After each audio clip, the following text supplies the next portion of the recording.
Le matin se leva sur l'aéroport comme n'importe quel autre jour. Les murs de verre baignés d'une douce lumière dorée, le bourdonnement des valises à roulettes se mêlant aux annonces d'embarquement lointaines. Les voyageurs passaient les contrôles de sécurité, les baristas servaient des tasses de café fumant et les familles se hâtaient vers leurs portes, enveloppées dans leur petit monde d'attente et d'adieu. Rien, ce matin-là, ne laissait présager que dans une heure, le lieu deviendrait le théâtre d'une histoire que le monde n'oublierait jamais. L'officier Mark Jensen ajusta le col de son uniforme en traversant le terminal. Son reflet glissait sur le sol poli, accompagné d'une formation parfaite de 14 bergers allemands, leurs pattes avançant à l'unisson, silencieuses et disciplinées. L'unité cynophile sous son commandement était l'une des meilleures du pays. Des chiens entraînés à détecter des explosifs, des stupéfiants et même des traces d'appareils électroniques. C'étaient des instruments vivants d'instinct et de loyauté, chacun lié à son maître par des centaines d'heures d'entraînement. La patrouille à la porte 12 devait être de routine. Une vérification de sécurité standard avant l'arrivée d'un responsable gouvernemental prévu plus tard dans la matinée. Mark faisait une confiance absolue à son équipe. Chaque chien connaissait sa tâche, chaque maître comprenait le rythme silencieux du commandement. Pourtant, alors qu'ils avançaient, le bourdonnement de l'aéroport semblait aujourd'hui différent. Les passagers s'arrêtaient souvent pour les admirer, prenant des photos rapides ou chuchotant à leurs enfants à propos des chiens courageux qui assuraient leur sécurité. Cela ne dérangeait pas Mark. Un peu de réassurance faisait partie du travail. Pourtant, en traversant le hall baigné de soleil, quelque chose tirait doucement à la lisière de sa conscience. Rex, son chien de tête, fit bouger une oreille et ralentit le pas. Le berger inclina la tête, ses narines frémissant, les yeux scrutant la foule avec une intelligence aiguë. Mark suivit son regard, mais ne vit que des voyageurs ordinaires. Un homme avec un journal, un agent d'entretien poussant un chariot, un jeune couple riant autour d'un café. « Doucement, garçon !» murmura Mark en sifflant doucement. Rex obéit, reprenant la formation, bien que sa queue restât raide, son corps tendu dans une vigilance silencieuse. L'officier balaya le moment d'un geste intérieur. Probablement rien, peut-être une odeur inhabituelle ou un changement dans les courants d'air.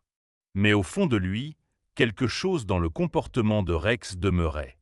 Alors qu'il poursuivait vers le prochain point de contrôle, le soleil scintillait sur le carrelage poli, le rythme de l'aéroport restait stable et prévisible. Les gens souriaient. Les avions atterrissaient. Tout semblait parfaitement normal. Personne, pas même Mark, n'aurait pu savoir que le calme ordonné de ce matin allait se briser et qu'avant la fin de la journée, ces chiens enfreindraient toutes les règles qu'ils avaient apprises. Pour sauver la vie d'un enfant. La petite fille à la porte 12. La porte 12 était inhabituellement calme pour un matin de semaine. Quelques passagers attendaient avec leurs bagages à main et leur café, levant parfois les yeux vers le panneau des départs. L'air sentait légèrement le kérosène et le désinfectant, un lieu ordinaire qu'on oublie facilement. Mais quand la patrouille de Mark tourna le coin, Rex s'immobilisa. Les oreilles du berger se dressèrent, un grondement bas monta de sa poitrine. L'un après l'autre, les autres chiens se figèrent, non pas avec agressivité, mais dans une vigilance tendue, une onde d'instinct traversant toute l'unité. « Tenez la position », ordonna Mark doucement. Les maîtres chiens s'arrêtèrent. Même le brouhaha des voyageurs sembla s'éteindre. D'abord, il ne vit pas ce qui avait attiré leur attention. Puis, près de la fenêtre, il la vit, une petite fille, pas plus de 6 ans, assise en tailleur à côté d'une valise rose délavée. Ses petites mains serraient un ours en peluche si usé qu'il avait perdu la moitié de sa fourrure. Elle paraissait tout à fait ordinaire, presque déchirante de normalité, avec son manteau bleu clair et un ruban un peu de travers dans ses cheveux. Mais Rex ne bougeait pas. Son nez frémissait. Ses muscles tremblaient. Il poussa un léger gémissement. Pas de peur, ni d'agressivité, autre chose. Un avertissement. Mark s'approcha lentement, faisant signe au maître chien le plus proche de le suivre. « Tout va bien, » dit-il calmement. « Salut, ma puce. Tu attends quelqu'un » La fillette leva les yeux, hésitante. « Maman est partie chercher les billets, » dit-elle d'une voix douce mais sûre.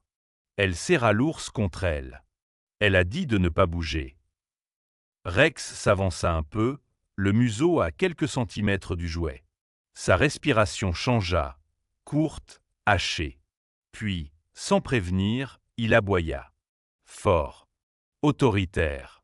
Les autres chiens réagirent aussitôt, formant un demi-cercle autour de la fillette, leur posture protectrice, non menaçante. Les passagers reculèrent, surpris. Un agent de sécurité cria « Monsieur, que se passe-t-il » ? Reculez. Marc leva la main, le cœur battant à tout rompre. Ce n'était pas un comportement normal, ni pour Rex, ni pour aucun chien de l'unité. Mais quelque chose dans cet ours mettait tout le monde en alerte. La fillette se recroquevilla, effrayée par le tumulte soudain. Des larmes montèrent à ses yeux. « J'ai fait quelque chose de mal », murmura-t-elle. Marc s'accroupit à sa hauteur, la voix douce. « Non, tu n'as rien fait. Tout va bien. On doit juste vérifier quelque chose. D'accord ?» Rex s'approcha de nouveau, s'assit entre Marc et la fillette. Ses yeux fixés sur le jouet, comme s'il le protégeait ou mettait en garde contre lui.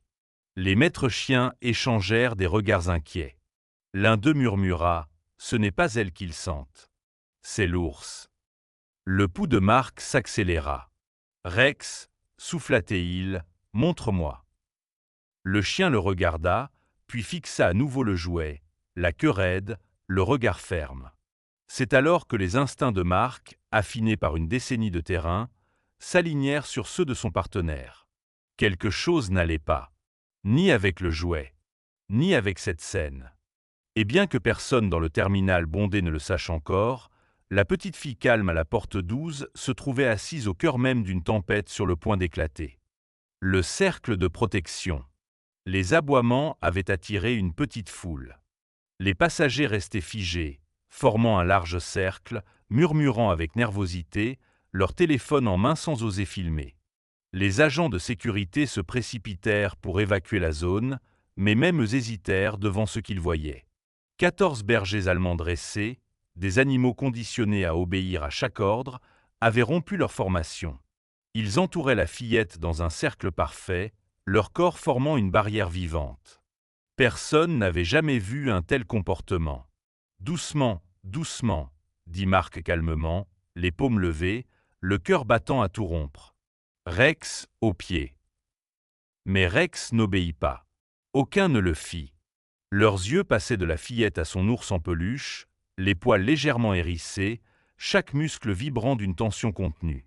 Ils n'attaquaient pas, ils protégeaient. C'était comme s'ils percevaient un danger invisible aux yeux humains. « Monsieur, » murmura un jeune maître chien, « que font-ils » Marc secoua lentement la tête. « Ils la protègent. » La fillette restait immobile, des larmes traçant des sillons sur ses joues, serrant son ours si fort que ses jointures blanchissaient. « S'il vous plaît, ne le prenez pas, » sanglota-t-elle. « C'est tout ce que j'ai. » Marc s'agenouilla, bougeant avec lenteur et douceur. « Et, ma puce, personne ne va te faire de mal. On veut juste s'assurer que tout va bien, d'accord ?» Derrière lui, le haut-parleur annonça un embarquement de routine, sa voix joyeuse tranchant cruellement avec le silence tendu. L'un des maîtres chiens s'avança avec un scanner portatif, mais dès qu'il approcha de l'ours, Rex tourna brusquement la tête et grogna. Un son profond, instinctif, qui figea tout le monde. « Recule », ordonna Marc d'une voix ferme. « Il a raison. » Rex s'avança, se plaçant directement entre la fillette et le maître chien. Les autres chiens réagirent aussitôt, refermant le cercle, queue basse, épaules alignées. Ce n'était pas du chaos, c'était de la stratégie. Une coordination purement instinctive. Un silence lourd tomba. Même l'air semblait suspendu. La radio de Marc grésilla. « Contrôle à unité 4. Rapport. Quelle est votre situation ?» Il appuya sur le micro, sans quitter l'enfant des yeux. Possible menace à la porte 12. Unité K9 en position protectrice. Équipe de déminage en attente, pas de geste brusque. Un temps d'arrêt. Puis une voix claire. Reçu. Équipe EOD en route. Arrivée dans 4 minutes. Marc expira lentement. 4 minutes paraissaient une éternité. Il regarda Rex, ses yeux intelligents et calmes qui avaient déjà vu le chaos.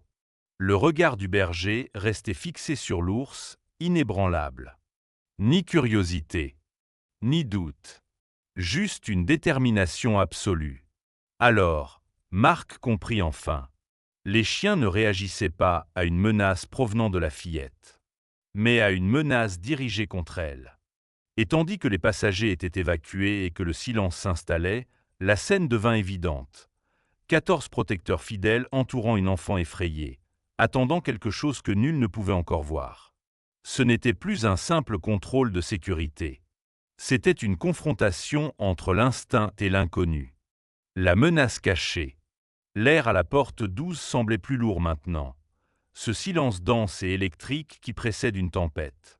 La foule avait été repoussée derrière le ruban de sécurité et les agents restaient sur leur garde, calmes mais inquiets. Chaque bruit, une toux, un pas, un grésillement de radio, résonnait trop fort dans l'espace. Rex et les autres bergers allemands gardaient leur formation, respirant lentement, leurs yeux rivés sur un seul point. L'ours en peluche serré dans les bras de la fillette. L'équipe de déminage arriva, avançant avec prudence et méthode. 2 techniciens en gilet sombres s'approchèrent de Marc. « Qu'est-ce qu'on a » demanda l'un d'eux. « Pas encore sûr » répondit Marc. Mes chiens se sont fixés sur l'ours. Leur comportement est inhabituel, ni agressif, ni paniqué. On dirait qu'ils sentent quelque chose à l'intérieur, mais refusent qu'on s'approche de la fille. Le technicien jeta un regard vers l'enfant, puis vers les chiens. C'est étrange. Tu m'en diras tant. Il désigna la fillette. Il faut scanner l'objet. Marc hocha la tête, s'agenouilla et croisa son regard. Chérie, tu veux bien me prêter ton ours une seconde ? Je te le rendrai tout de suite. Promis. La fillette secoua la tête avec force. Non. Papa me l'a donné. Il l'a réparé avant de partir. Il m'a dit de ne jamais le perdre. Les mots restèrent suspendus, il l'a réparé avant de partir. Rex aboya soudainement, faisant sursauter les techniciens. Le cœur de Marc s'emballa. « Vous avez entendu » murmura-t-il. Il réagit quand elle parle de son père. « Je vérifie les antécédents » dit l'autre technicien, tapotant sur une tablette. Pendant qu'il cherchait, Marc demanda doucement « C'est qui, ton papa ?» Elle hésita. Il travaille avec des machines. Maman dit qu'il aide les gens à rester en sécurité. Mais un soir, des hommes sont venus à la maison et maman a dit qu'on devait partir. Les officiers échangèrent un regard inquiet. Quelque chose clochait. Puis le scanner émit un bip, un léger écho métallique. L'un des techniciens fronça les sourcils. Ce n'est pas normal. Il y a un circuit à l'intérieur. On dirait une source d'énergie, petite, mais active. Marc se redressa lentement. Tu veux dire qu'elle fonctionne ? Peut-être. Un traceur, un émetteur, ou pire. Rex grogna bas. Les autres chiens abaissèrent leurs oreilles d'un même mouvement. La tension devint presque palpable. La fillette gémit, serrant plus fort son ours. Ne le prenez pas, papa a dit qu'il me protège. La voix de Marc se fit douce. Et il le fera. Mais il faut juste s'assurer qu'il peut vraiment te protéger. D'accord ? Un des techniciens murmura. S'il y a un composant explosif, il est minuscule. Peut-être juste de quoi stocker des données ou émettre un signal. Quelqu'un a pu cacher de la technologie à l'intérieur. Miniaturisation de niveau militaire. Les pièces s'imbriquaient dans l'esprit de Marc. Un père qui travaillait avec des machines, des hommes venus la nuit, et un ours qui maintenant émettait un signal électronique. Ce n'était pas un accident. Quelqu'un avait dissimulé quelque chose dans ce jouet, quelque chose qu'on voulait faire passer inaperçu dans l'aéroport. Mais les chiens l'avaient remarqué. Et Marc comprit soudain. Il ne s'agissait pas d'une simple menace à la bombe. Ils étaient au cœur d'une opération d'espionnage. Et la petite fille innocente en était la messagère involontaire. L'arrivée et la révélation de la mère. La radio sur l'épaule de Marc Grésilla. Unité 4, une femme tente de franchir la ligne de sécurité à la porte 12. Elle dit que sa fille est à l'intérieur. Elle est hystérique. Marc répondit sans hésiter. Laissez-la passer. Sous escorte uniquement. Quelques secondes plus tard, une femme apparut, les cheveux en désordre, le visage blême de terreur. Ses yeux balayèrent la scène. Le cordon de sécurité, les chiens, les techniciens, puis trouvèrent sa fille. Emma. La fillette leva la tête. Maman. Le cercle de chiens s'ouvrit juste assez pour la laisser entrer. Elle tomba à genoux, serra sa fille contre elle, les larmes coulant librement. Mon Dieu, ma chérie, tu vas bien? Emma hocha la tête contre son épaule. Ils disent que Teddy est méchant, murmura-t-elle, mais il ne l'est pas, maman. La mère leva les yeux vers Marc, la voix tremblante. S'il vous plaît, qu'est-ce qui se passe? Pourquoi ces chiens autour de ma fille? Marc parla d'une voix douce mais ferme. Madame, restez calme. Votre fille va bien. Nous devons juste parler de cet ours en peluche. Le visage de la femme changea. La confusion céda la place à la peur. Elle serra l'ours, le fixant comme si elle le voyait pour la première fois. Oh non, madame, sa voix vacilla. Mon mari, le père d'Emma, travaillait pour une société privée de défense. Électronique, cryptage, ce genre de choses. Il a disparu il y a 6 mois. On m'a dit que c'était un accident. L'instinct de Marc se tendit. Un accident? Elle hocha la tête. Mais je ne l'ai jamais cru. Une semaine avant sa disparition, il m'a dit qu'il avait découvert quelque chose, un système classifié volé de l'intérieur. Il disait qu'on nous surveillait. Puis, une nuit, il n'est jamais rentré. Elle baissa les yeux vers le jouet, les larmes coulant. Il a fabriqué cet ours pour Emma. Il disait qu'il avait un cœur qui ne se briserait jamais. Je pensais que c'était une jolie métaphore. Marc échangea un regard avec le technicien du déminage. Celui-ci murmura. Ça pourrait être le noyau, un module de stockage ou de transmission de données. La femme porta une main à sa bouche, réalisant la vérité. Il a dû cacher ce qu'il avait trouvé à l'intérieur, pour le protéger, pour la protéger. Emma se serra contre elle. Maman, papa a dit que Teddy me garderait toujours en sécurité. Mais des hommes sont venus hier soir. Ils demandaient après lui. Marc sentit son sang se glacer. Ils vous ont suivi ici? Elle hocha faiblement la tête. Je crois. Une camionnette noire. Ils étaient au parking quand on est arrivé. Marc attrapa sa radio. Contrôle, verrouiller toutes les sorties du terminal B. Chercher une camionnette noire, sans marquage, suspect armé possible. Bien reçu, répondit la voix du répartiteur. Les unités sont en route. La voix de la mère se brisa. Vous ne comprenez pas. S'ils découvrent que vous avez l'ours, ils viendront. Pour lui et pour elle. Marc s'accroupit à côté de la fillette, la voix ferme et calme. Alors ils devront passer d'abord par 14 bergers allemands. Pendant un instant, leurs regards se croisèrent, peur et espoir mêlés. Autour d'eux, les chiens gardaient leur cercle parfait, silencieux. Puis Marc se redressa, observant les vitres du terminal. Au-delà, dans le labyrinthe des routes et des parkings, le danger se rapprochait déjà. Et il le sut, les prochaines minutes décideraient si tout cela finirait en sauvetage ou en tragédie. La poursuite. Derrière les murs de verre de la porte 12, le monde bascula dans le chaos. Dès que l'alerte radio de Marc fut transmise, toutes les unités disponibles du terminal se mobilisèrent. Les points de contrôle furent verrouillés, des volets métalliques descendirent sur les portes d'accès. Le calme ordonné du matin explosa en un balai frénétique. Agents courant dans les couloirs, passagers éloignés des vitres, lumière rouge clignotant sur les sols luisants. Marc resta avec la fillette et sa mère, Rex serré contre sa jambe. « Gardez les yeux sur cet ours », ordonna-t-il au technicien. Personne ne le touche sans mon ordre. La radio grésilla. Unité 7 au commandement, fourgonnette noire sortant du parking, niveau 2. Refuse de s'arrêter. Reçu, répondit Marc d'une voix basse et maîtrisée. N'engagez pas avant l'arrivée du renfort. Il pourrait contrôler le dispositif à distance. Il se tourna vers la mère. Madame, reconnaissez-vous quelqu'un qui pourrait conduire ce véhicule? Elle pâlit. Ce sont les mêmes hommes qui sont venus chez nous. 2, grands, coupe militaire, sans insigne. Les oreilles de Rex se dressèrent alors que les sirènes montaient dans le lointain. Les autres bergers allemands s'agitèrent, muscles tendus, prêts à bondir. Garde les K9 ici avec le déminage, dit Marc à son adjoint. Je prends Rex. L'homme hésita. Monsieur. Fais-le. Il accrocha la laisse, et tous deux s'élancèrent à travers le terminal, bottes et griffes frappant le sol à l'unisson.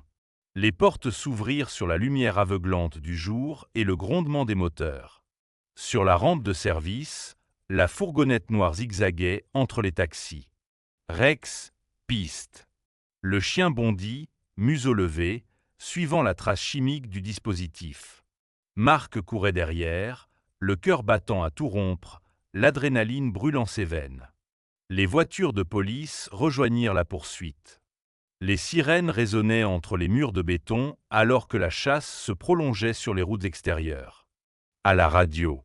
Suspect en direction du nord, trafic dense. Ils tentent d'atteindre la porte de service. Marc et Rex coupèrent par un tunnel d'accès parallèle. Ses poumons brûlaient, mais Rex ne ralentissait pas. Le chien aboya. Bref, pressant. Ils sont proches, murmura Marc. Devant, la fourgonnette prit le virage trop vite. Le pneu heurta une barrière, la fit pivoter, et le véhicule s'écrasa contre un pilier de béton dans un cri métallique. Les agents encerclèrent aussitôt la scène, armes levées. Mains en l'air. 2 hommes sortirent, vêtements tactiques noirs, oreillettes, visages impassibles. Pas de surprise. Juste la résignation. Mark Esavanka Prudiment. Rex Grondin BAS. Loin du véhicule. L'un leva les mains. Vous ne savez pas dans quoi vous vous mêlez, officier. Essaye-moi, répondit Mark. Un sourire mince. Vous croyez avoir tout arrêté? L'ours n'est pas une bombe. C'est une clé. Une clé de quoi? Pour ouvrir quelque chose qui n'aurait jamais dû être trouvé. Un déclic retentit, venant de l'intérieur du van. Déclencheur à distance. Cria un technicien. À terre. Hurla Marc, se jetant au sol avec Rex. Une onde de choc traversa l'air, un éclair blanc. Pas une explosion complète, mais assez pour griller toute l'électronique du véhicule. Une fumée épaisse envahit la zone. Quand elle se dissipa, les suspects étaient à terre, menottés. Le contenu du van, disque dur brisé, câbles emmêlés, fragments d'émetteurs, parlait de lui-même. La voix d'un agent résonna dans la radio. Porte 12 sécurisée. L'ours neutralisé. Données cryptées à l'intérieur, aucune charge explosive. Mark expira lentament. Rex s'assit à côté de lui, haletant, alerte. C'est fini, dit un officier. Marc regarda la silhouette lointaine du terminal, là où la mère et l'enfant attendaient. Il secoua la tête. Non. Pas fini. Juste la fin du premier chapitre. Quand Marc et Rex revinrent à la porte 12, le chaos s'était apaisé en un calme ordonné. Les volets métalliques se relevaient, les passagers revenaient peu à peu, et le bourdonnement familier de l'aéroport reprenait. Mais les échos de ce qui venait de se passer flottaient encore dans l'air. La petite fille était assise sur un banc, enveloppée dans une couverture argentée, sa mère à ses côtés. L'ours en peluche, désormais soigneusement scellé dans une boîte protectrice, reposait sur la table devant elle, ses yeux de bouton terne sous la lumière blanche. Marc s'approcha lentement. Rex marchait à ses côtés, la queue bougeant doucement, comme s'il savait que le danger était passé. Le visage d'Emma s'illumina. « Rex !» s'écria-t-elle, courant pour l'enlacer. Le berger allemand resta immobile, acceptant l'étreinte comme un gardien apaisé. Marc sourit, s'agenouilla. « Il s'inquiétait pour toi, dit-il doucement. La mère leva les yeux, les larmes aux joues. Je ne sais pas comment vous remercier. Vous n'avez pas besoin, répondit Marc. C'est lui qui a vu ce que nous n'avons pas vu. Il désigna Rex. Eux tous l'ont vu. Elle observa les autres chiens, couchés calmement, leur maître à proximité. 14 protecteurs qui avaient suivi leur instinct plutôt qu'un ordre. Et maintenant ? Demanda-t-elle. Marc soupira. Les données dans ce jouet sont des informations militaires cryptées. Votre mari les a cachées pour les protéger. Vous et votre fille serez placés sous protection jusqu'à ce que nous sachions qui vous poursuivait. La femme hocha lentement la tête. Il a donné sa vie pour cela, murmura-t-elle. Mais il a aussi sauvé la sienne. Plus tard, le soleil couchant baignait le sol de lumière dorée. Emma était assise près de Rex, caressant son pelage. « Maman, on pourra le revoir ?» Sa mère sourit. « Je crois que Rex a mérité des visites pour la vie. » Marc les observa, silencieux, puis posa une main sur la tête du chien. « Beau travail, partenaire » murmura-t-il. Rex leva les yeux vers lui, calme et sage.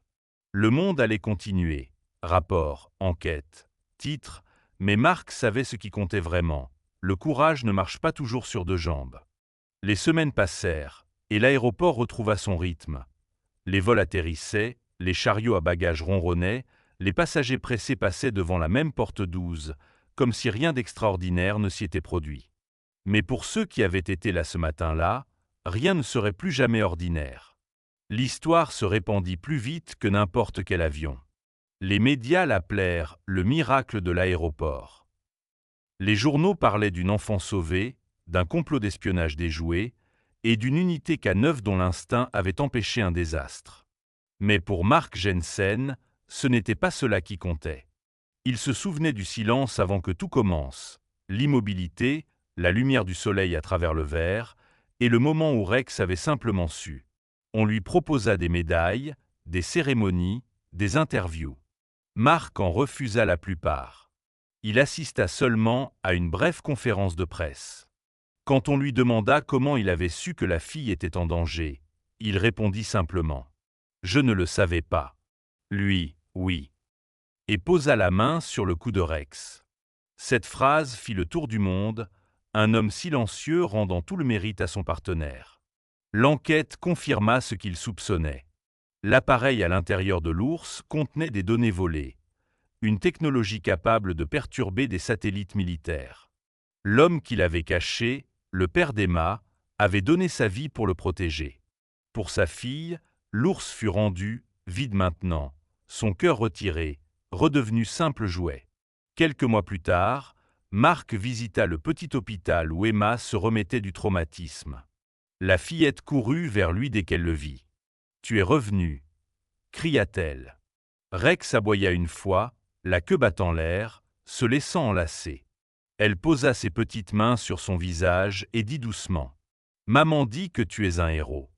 Mais moi, je crois que tu es mon ange. » Marc sourit, la gorge serrée. « Il est à toi autant qu'à moi, » dit-il doucement. Les infirmières observaient depuis le couloir une enfant, un officier fatigué et un berger allemand devenu symbole d'un courage plus grand que n'importe quel uniforme. Dehors, le jour était clair, paisible. Des avions traçaient des lignes tranquilles dans le ciel. Marc retourna à sa voiture, Rex à ses côtés. Il jeta un dernier regard vers la fenêtre où une petite main lui faisait signe. « Allez, partenaire, rentrons à la maison, » dit-il. Rex émit un aboiement bas, comme un oui silencieux. Et tandis qu'il disparaissait dans le flot de la circulation, une pensée demeura, simple, calme, vraie. Certains héros portent des badges. D'autres portent de la fourrure.